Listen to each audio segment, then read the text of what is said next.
Okay, let's dive into the pretty exciting world where crypto and AI are starting to collide, especially after a year like 2024, right?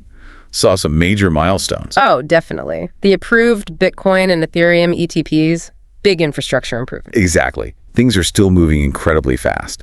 So to help us cut through the noise, figure out what's important, we've got a good stack of material today. It really was a year of laying the groundwork for what's coming next. And looking forward means looking at the right signals. For sure. We're starting with a piece from ai16z Crypto. They're looking at specific metrics they'll be watching closely for 2025. Then we'll turn to a Forbes article that kind of gives a different perspective on some of those ai16z predictions, adds commentary, even disagrees a bit. Oh, interesting. A bit of back and forth. Yeah. And we also have insights on VC funding trends from CVVC, showing where the actual money's going. Okay, so where the investment is flowing, that's crucial context. Right. And just to see how complex things get, we'll take a quick glance at some price predictions for a specific token, ai16z. Gotcha. So that mix gives us bottom-up data points, top-down ideas, and that real-world filter of investment. That is the plan. Our mission with this deep dive is basically to pull out the most important nuggets from these sources, figure out what they tell us about where crypto is heading this year, and importantly, why it matters to you. So key indicators, big ideas, where the money's flowing. Sounds good. Okay, let's unpack this ai16z crypto piece first. They highlight 5 metrics they'll be watching closely to track the industry's progress after, that busy 2024. Right, moving beyond just price speculation, looking at fundamental adoption and actual usage. Exactly. These are signals of real activity, not just market mood swings. Makes sense. So metric number 1, monthly mobile wallet users. They're saying this is absolutely critical for bringing in the next wave of crypto users. The article points out we need user experience, UX, parity with the Web 2 apps we all use, and mobile wallets. They're seen as the vital gateway. And the context there is fascinating, isn't it? You've got hundreds of millions of people who own crypto, but aren't regularly transacting or engaging on chain. Right, the passive owners. Exactly. So turning them into active users is key for real growth. And mobile is just how most people live digitally now. And they are seeing progress. Mobile wallet users recently hit an all-time high, crossed 35 million monthly users for the first time. Wow. Okay. That's significant. Yeah, and the source says this growth comes from the big names, Coinbase Wallet, MetaMask, Trust Wallet, but also newer players like Phantom and World App. Yeah, building those consumer wallets is really, really tough. You're balancing security, privacy, usability. It's not simple. No kidding. But the thinking is, with blockchain infrastructure now actually able to handle potentially billions of people on chain, it's a much better time to build these next-gen, user-friendly wallets. So this metric is kind of a pulse check on those mass adoption efforts then. Precisely. How well are we actually onboarding people? Okay, moving to metric number 2. Adjusted stablecoin transaction volume. Stablecoin activity really picked up in 2024. Mostly because infrastructure got better and transaction fees came down on a lot of chains. And what's really interesting here is that stablecoins aren't just for trading crypto, right? Right. They have increasingly clear use cases. Things like cross-border payments, remittances, buying goods and services, even as a store of value. Super compelling in countries with high inflation. Yeah, they mentioned it's already the cheapest way to send a dollar internationally. And the expectation is enterprises will start accepting them more for payments too. But while measuring the raw volume on chain is easy enough. The challenge is filtering out the noise, right? Yeah. Isolating the organic usage from bots and, wash trading or whatever. Exactly. They mentioned Visa actually created a methodology to help adjust for this. Okay, that's useful. So this adjusted metric is the one to watch to see if stablecoin adoption is really taking off beyond just the crypto trading bubble. Okay, third metric, ETP net flows for Bitcoin and Ethereum.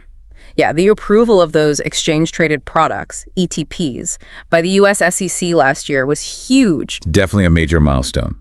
Makes crypto way more accessible, right, for individuals and big institutions using traditional brokers. Totally. They're comfortable with those kinds of products. But, getting the big distributors, Goldman Sachs, JP Morgan, Merrill Lynch, those guys, to actually offer these to their retail clients, that takes time. Oh, yeah. It's not like flipping a switch. There's due diligence, platform integration. Right. So the net flows measure how much BTC or ETH is actually moving into or out of these specific ETPs.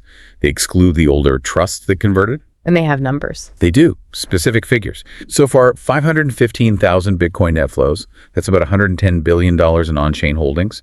And 611,000 Ether net flows, which is $13 billion on-chain. Okay, substantial amount. And you can actually track the crypto addresses the custodians use for these ETPs.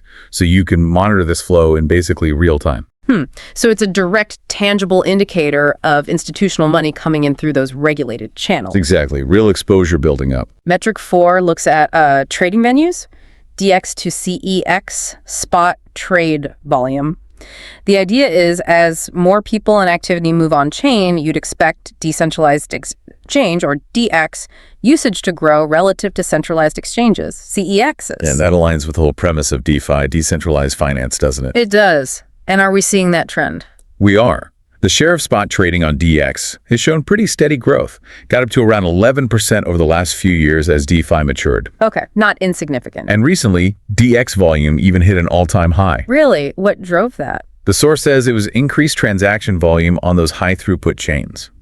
You know, the fast, cheap ones like Coinbase's Base and Solana. Yeah. They're bringing in new users looking for lower fees. So infrastructure improvements feeding usage again. Makes sense. So this metric is important for watching that balance shift, between the native on-chain DeFi activity and the trading on traditional platforms like Coinbase or Binance. Right. How much trading is really happening in that decentralized way? Good one to track. And finally, metric number 5, total transaction fees. This is basically a measure of the demand for block space. Okay, explain that a bit. It shows the aggregate demand, like the real economic value users are willing to pay to use a blockchain's capacity, it's a block space, for transactions and running apps. Gotcha. And here's where it gets really interesting, right? Because projects always aim to lower unit costs, like gas fees per transaction. Yeah, make it cheaper to do things. But ideally, the overall demand, the total fees collected across the whole network, grows a lot, even while those unit costs stay low. Right. That means the chain is facilitating way more valuable activity overall. Cheaper transaction, but high total usage. Exactly. And they put out a really notable example of this. Solana, collecting more total fees than Ethereum back in November 2024. Despite Solana's unit costs being way, way lower. Like they say $5 to send USDC on Ethereum versus less than a penny on Solana at the time. That's pretty stark. So the argument is, in the long run, total fees paid might be the single most important metric for a blockchain. Because it reflects real engagement. People paying for valuable economic activity. Precisely. Shows true utility and sustained demand for that network's block space. So, okay, looking at these 5 numbers together, mobile adoption, real stablecoin use, TradFi coming in via ETPs, the DX versus CEX shift, and total fees. What's the overall picture? Well, I think it suggests a market that's, actively maturing, moving beyond just pure speculation. The infrastructure improvements we talked about, they're actually enabling tangible growth and activity. People are moving from just holding assets to actually using these networks for payments, trading, other stuff. So it's not just about the price anymore. It's about building and using things. Exactly. It's becoming more about practical applications and utility. That seems to be the underlying story these metrics tell. That's a crucial takeaway. So those are indicators of the current state. Now, let's shift gears and look at some bolder predictions about where these trends might lead, particularly that fascinating intersection of AI and crypto. Yes. The convergence. That's where the Forbes article comes in. It looks at some specific predictions from ai16z, but the author, David Birch, adds his own commentary, even pushes back a bit. Uses them as a sort of cross-check on his own thinking. Okay, that sounds really valuable, getting an external perspective on those kind of frontier ideas. So first prediction discussed in the Forbes piece. An AI needs a wallet. Okay. The core idea is an AI needs a wallet of one's own to act agentically. Basically, moving beyond simple chatbots to intelligent software agents that can act autonomously. Right. Agents that can do things, not just talk. Exactly. And the source points out, right now, these agents can't really participate in markets properly, like make payments, own assets, sign contracts in a way that's verifiably autonomous. They're kind of firewalled off from the economy. Sort of. They mention early experiments using stablecoins, but the potential for AI agents to actually control their own wallets and digital assets, that opens up some really interesting, maybe even necessary use cases for an AI-driven future. And this is seen as pretty central to where fintech is going. Yeah, the source sees it that way. It fits with digital wallets becoming containers for all kinds of assets and credentials working with these intelligent agents. And the expectation is eventually most of transactions won't be us clicking buttons. That's the idea. Agents acting on our behalf. And they highlight significant VC money is already flowing towards this vision. Which, of course, raises the big question. Know your agent, KYA. Exactly. If an AI has a wallet and acts on its own, we need ways to link its activity back to someone responsible. Connects AI wallets right into that whole digital identity conversation. Yeah, and building right on that, the next prediction is, as more people use AI, we'll need unique proof of personhood. And there's strong agreement on this one in the source. Makes sense. I mean, with deepfakes getting so good, it's getting harder and harder to know if you're dealing with a real person online, right? Totally. So the demand is for some kind of personhood credential. Yeah.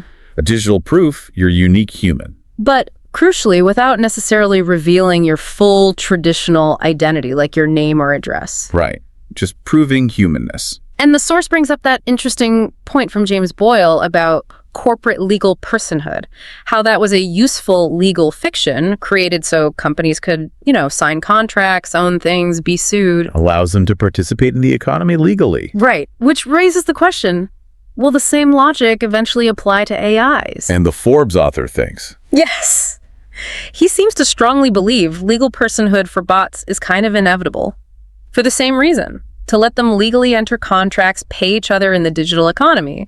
He argues we need that kind of digital identity infrastructure pretty soon. He even uses the example. Your personal AI finance bot, do you own it like a car or just rent it like a taxi? Big legal difference. Wow, yeah. That has implications. And while the tech for proof of personhood is kind of well understood, they mention Vitalik Buterin's ideas, though there are nuances. The core need driven by AI seems clear and urgent. Okay, now the third prediction discussed is where the Forbes author actually disagrees with ai16z. Liquid democracy online goes physical. Okay, so pushback here. Yeah, he acknowledges there's maybe a window now for experimenting with tech in governance online and maybe blended, but he's pretty skeptical about how DAOs, decentralized autonomous organizations, those blockchain-run organizations. Right, how they'll really evolve and work effectively in practice, especially trying to govern stuff in the physical world. And what's his main concern? Well, he points to a pretty significant warning sign. A new CFTC order, that's the Commodity Futures Trading Commission, suggesting that just voting in a DAO could potentially make individuals personally liable if something goes wrong. Oof. That links right back to the wallet and identity issues we just talked about. Who is responsible? Exactly. And he also argues, while tech can make physical voting more secure, the huge barrier for doing large-scale, decentralized online voting is coercion. Ensuring the vote is actually free and genuine. Right. It's one thing to verify someone can vote. It's totally different to ensure their vote isn't forced or part of some coordinated, inauthentic behavior. He sees that as a major hurdle DAOs haven't really solved. That's a fair point. Difficult problem. So, wrapping up these predictions and the commentary, they really highlight how crypto, especially mixed with AI, is pushing hard on fundamental questions about digital identity, autonomous agents, governance. It's forcing us to figure out the foundational tech needed for a safe, secure, convenient, cost-effective online world that includes these powerful new actors. Absolutely. Here. Okay, so that covers the predictions. Now let's pivot to the CVE piece. This gives us a snapshot of where venture capital is actually putting its money in 2025. The reality check. Kinda, yeah. And the short answer is, both AI and blockchain are getting funded, but maybe not always in the same way or for the same reasons. Okay, so how does the AI funding look? It's accelerating, big time. Their data shows in Q1 2025 alone, AI was the top sector globally for VC funding. Pulled in a massive $59.6 billion. Wow, $59.6 billion in one quarter? Yeah, that's over 53% of all global VC funding for the quarter. That's incredible. What's driving it? They mentioned enterprises adopting those agentic AI systems we talked about for complex workflows, and also the market favoring investment in infrastructure and specialized solutions. Like vertical LLMs for specific industries, or AI for compliance. Exactly. And edge processing too, less focus on just novelty consumer apps, more on foundational stuff. And those huge deals like OpenAI's $40 billion raise or Anthropic's $4.5 billion, they show massive investor belief in AI's long-term scalability, right? Sure. Big bets being placed. Now, on the blockchain side, funding hasn't vanished, but the report shows it's definitely shifted. Strong focus now on real-world use cases and foundational tech, less on, say, purely speculative assets. Okay, so what are the numbers there? In Q1 2025, blockchain and crypto startups raised $4.8 billion. $4.8 billion. How does that compare? It actually makes it the strongest funding quarter since late 2022.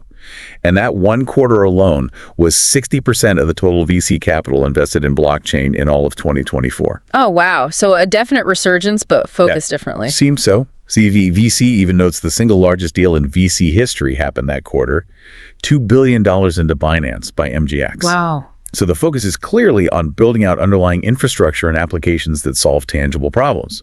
Key areas mentioned: blockchain cybersecurity. For supply chains, IoT security, things like that. Yep. And especially the tokenization of real-world assets, RWAs. Ah, yes, representing real estate, commodities, bonds, etc., as tokens on a blockchain. Exactly. And the potential market there is seen as enormous.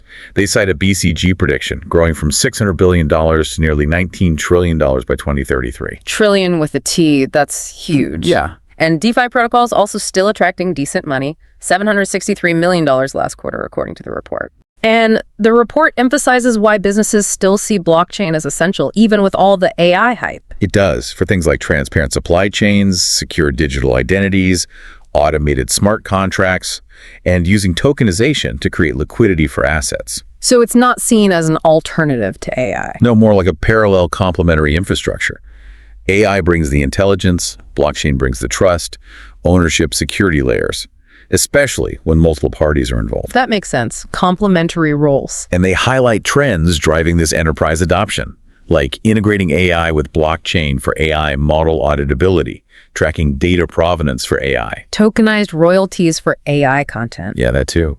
Also, stablecoins really emerging as a key payment rail for faster, cheaper cross-border stuff. Yeah. And traditional finance, TradFi, actively looking at blockchain to improve their own processes and cut costs. So the takeaway for investors, according to the CVC, isn't about choosing AI or blockchain. Right. It's about how each fits into long-term goals, and especially how they can work together. Smart VCs are backing scalable, regulation-ready tech that solves real problems.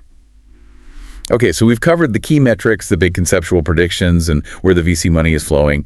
Sometimes, though, the conversation just comes down to, what's this specific token going to be worth? Ah, the price prediction game. Yeah, and while we've talked broad trends, we did glance at a couple of sources giving price predictions for that token we mentioned, AI16z or ai16z, using different statistical models, technical analysis, that kind of thing. And what's the key thing to note about those? Well, just the sheer variability, really. Different sources, different methods. They give different price targets for the exact same token in the exact same year, sometimes wildly different. Like what kind of ranges are we talking? For 2025, for example, one source might average around 38 cents, another closer to $0.41. But one projection had a potential maximum hitting $2.48 that year. Wow, okay. Big difference between 40 cents and almost $2.50. Yeah. And look further out, 2030, 2040, 2050. Right. The ranges get even wider across sources, from a few dollars to potentially hundreds. Right. The further out, the fuzzier the crystal ball. Totally. And importantly, the sources themselves have big disclaimers. They say, look, these are model-based forecasts, not investment advice. And the market is super volatile, unpredictable. Exactly. They stress doing your own research before investing anything. So this just illustrates metrics, predictions, funding trends give us useful insights into potential and direction. But predicting specific asset prices, inherently speculative, varies massively depending on the method and assumptions. A good reminder of the uncertainty involved, even with lots of analysis. Okay, let's try and wrap this up. Quick recap of what we've covered in this deep dive. We started with those 5 key metrics from A16Z. Right. Mobile wallets, adjusted stablecoin volume, ETP flows, DEX versus CEX volume, and that total block space demand measured by fees. Tangible indicators of progress and adoption. Yep. Moving beyond just price to real activity. Yeah. Then we explored those pretty intriguing predictions, especially where AI meets crypto. Yeah, forcing those big questions about digital identity, wallets for AIs, even legal personhood in the digital age. Fundamental stuff. And then we saw from the CVVC report how venture capital is placing big bets on both AI and blockchain. But with blockchain, a real focus now on real-world uses, infrastructure, and how the two techs converge. Not choosing one over the other, but seeing them as complementary pieces of the future tech stack. Exactly. So understanding these different angles, the activity metrics, the conceptual future gazing, the investment flows, hopefully gives you a much more rounded picture of this really complex, fast-moving landscape. Putting the pieces together. Right. So here's a final, maybe provocative thought for you to chew on after this deep dive. Okay. If AI agents are inevitably going to need their own wallets, maybe even some form of legal personhood, to really participate in the economy, how does that fundamentally change our relationship with our own digital identities and assets? If AIs become economic actors alongside us. Yeah. And what entirely new kinds of economic, maybe even social interactions become possible that we can't fully imagine yet when humans, AIs, and tokenized assets can all interact seamlessly on these networks. Wow, that's a lot to think about. Definitely changes the picture.